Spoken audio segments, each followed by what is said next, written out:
let me ask you something.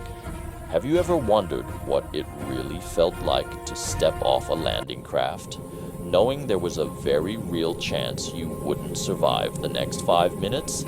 Because on June 6th, 1944, thousands of young Americans did exactly that. Most of them were barely out of their teens. Some had never even left their hometown before, and yet that morning, they carried the weight of the free world on their shoulders. Now, take a breath for a second. Picture the darkness just before sunrise, the cold wind coming off the English Channel, the sound of engines, metal creaking, men silent, gripping their rifles so tightly their knuckles turned white. This was D-Day, and what most people don't realize is this. Even the generals weren't sure it would work. In fact, General Eisenhower had already written a letter, not a victory speech, a failure letter, a letter he planned to release if the invasion collapsed. That's how close this came to disaster. As the boats moved closer to the beaches of Normandy, the first thing the soldiers noticed wasn't gunfire. It was the smell: salt water, oil, fear. Then the ramps dropped, and hell opened. Machine gun fire ripped across the sand. Explosions threw water and bodies into the air. Men fell before they could even take a single step forward. Some drowned instantly, weighed down by their gear. Others were hit and still tried to crawl, dragging themselves across the beach, refusing to die there. And here's the part that still sends chills down the spine. There was no retreat. The only way out was forward. At Omaha Beach, things went so wrong that officers started to believe the invasion had failed. Entire units were pinned down. Radio operators were killed before they could send reports. Chaos ruled the shoreline. But then, something happened. Small groups of soldiers began to move on their own. No orders, no clear command, just instinct, courage, and pure American determination. They climbed cliffs under fire. They destroyed enemy bunkers with grenades and bare hands. They pushed forward, not because they were told to, but because someone had to. And slowly, painfully, the impossible began to happen. By mid-morning, American flags were being planted on ground the enemy believed could never be taken. Think about that. Against fortified defenses, against overwhelming fire, against impossible odds, they kept moving. By the end of the day, more than 156,000 Allied troops had landed in Normandy. The beaches were secured, and Nazi Germany had just lost the war, even if they didn't know it yet. But victory came at a brutal cost. Over 4,000 Allied soldiers died that day. Thousands more were wounded. Many never even made it off the beach. And yet, because of them, Europe was freed. The war turned. History changed. Here's what really matters. Those soldiers didn't know how history would remember them. They didn't know movies would be made. They didn't know their names would be honored decades later. They just knew one thing. If they didn't stand that morning, freedom might fall. And that's why D-Day isn't just a battle.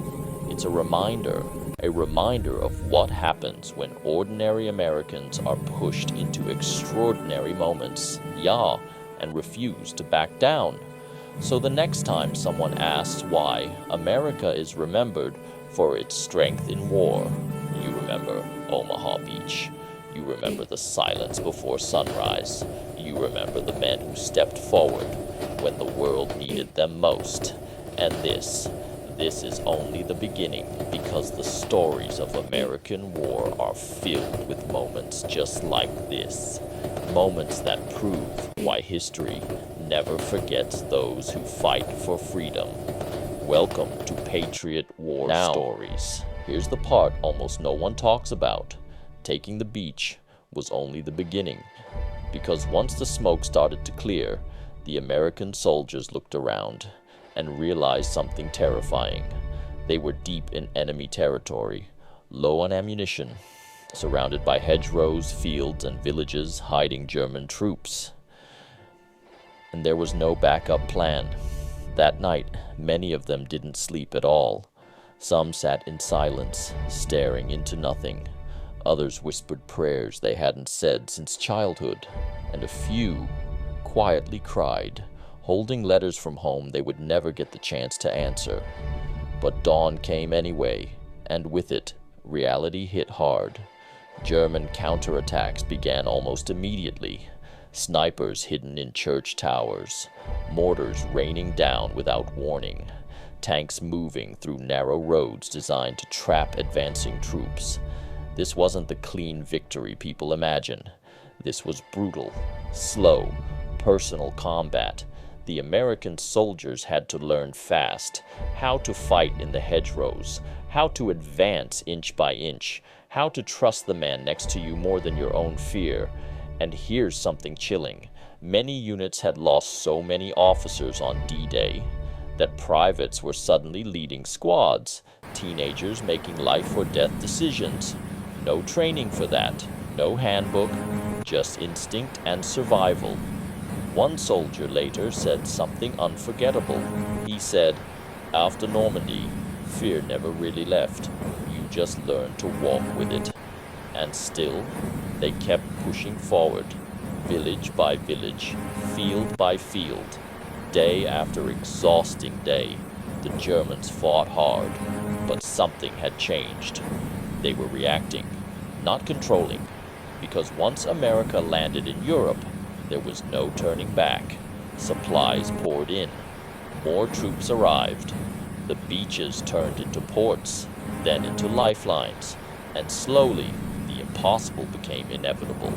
Paris would be liberated, Germany would fall, and the war in Europe would end. But none of that was obvious in those first weeks. Back then, all those soldiers knew was the next corner, the next gunshot, the next sunrise they might not see. And that's what makes their story so powerful. They weren't heroes because they felt brave. They were heroes because they moved forward, even when they were terrified. So when people talk about American strength in war, it's not just about weapons, or numbers, or strategy. It's about moments like this. Moments where ordinary people are pushed to the edge and choose duty over fear. And the truth is, without what happened after D-Day, the landing itself wouldn't have mattered. This war wasn't won in a single day. It was won in the days that followed by men who refused to give up ground they had paid for with blood. And in the next part, we're going to talk about something even darker, something that shocked even the soldiers who survived Normandy. What they found when they finally began pushing deeper into Europe, because what came next changed them forever.